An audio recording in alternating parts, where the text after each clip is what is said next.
Assalamualaikum warahmatullahi wabarakatuh dan salam sejahtera. Bersama saya Cikgu Nur Nasimah binti Syafa'in dalam bab 10 matematik tambahan tingkatan 4 nombor indeks. Untuk bahagian ketiga ini, Cikgu akan berkongsi berkaitan dengan 10.2 indeks kubahan. Indeks kubahan atau nilai bagi purata indeks bermaksud gabungan beberapa indeks sebagai ukuran statistik untuk melihat prestasi pasaran atau sektor dari semasa ke semasa yang melibatkan kepentingan setiap item. Kepentingan ini dikenali sebagai pemberat. Nilai pemberat boleh diwakili oleh bilangan nisbah, peratusan, bacaan dalam carta pai atau carta palang dan sebagainya.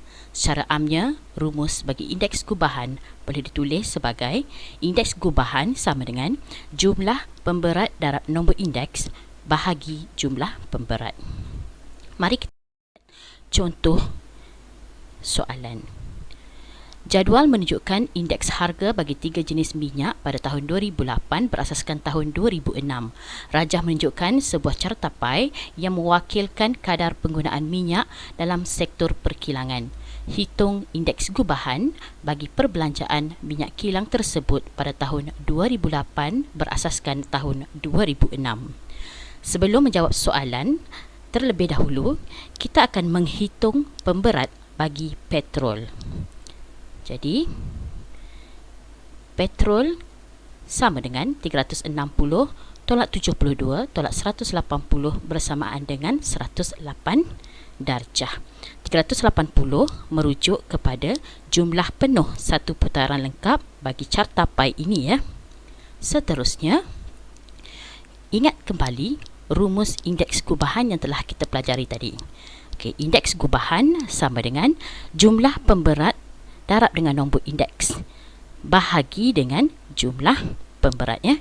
Okey, jadi di sini indeks harga bagi diesel adalah 150 didarabkan dengan 180 tambah 120 didarabkan dengan 108 untuk petrol, dan juga indeks harga untuk gas 110 didarabkan dengan 72 bahagi dengan jumlah pemberat iaitu 72. Okey, tambah 108 tambah dengan 180. Okey, bila kita menghitung persamaan ini, akhirnya kita akan mendapat jawapan 133. Jadi jawapan indeks gubahan ialah 133. Seterusnya kita tengok contoh kedua. Jadual menunjukkan indeks harga dan pemberat bagi 5 bahan A, B, C, D dan E pada tahun 2002 berasaskan tahun 2000. Jumlah pemberat ialah 63 dan indeks gubahan bagi tahun 2002 berasaskan tahun 2000 ialah 126. Okay, indeks gubahan dah diberi siap-siap ya. Okey, jadi soalan pertama, cari nilai bagi Q. Okey, nilai bagi Q di sini kita tengok. Okey, Q berada di bahagian pemberat ya. Jadi caranya ialah Q sama dengan 63. Kenapa 63? Sebab jumlah pemberat semuanya 63 ya.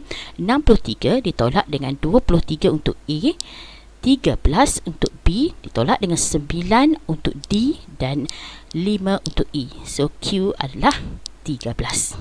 Okey, seterusnya untuk menjawab soalan yang kedua, peratus perubahan harga bagi tahun 2000 kepada tahun 2002 bagi bahan C ialah, kita akan menggunakan rumus indeks gubahan ya. Okey.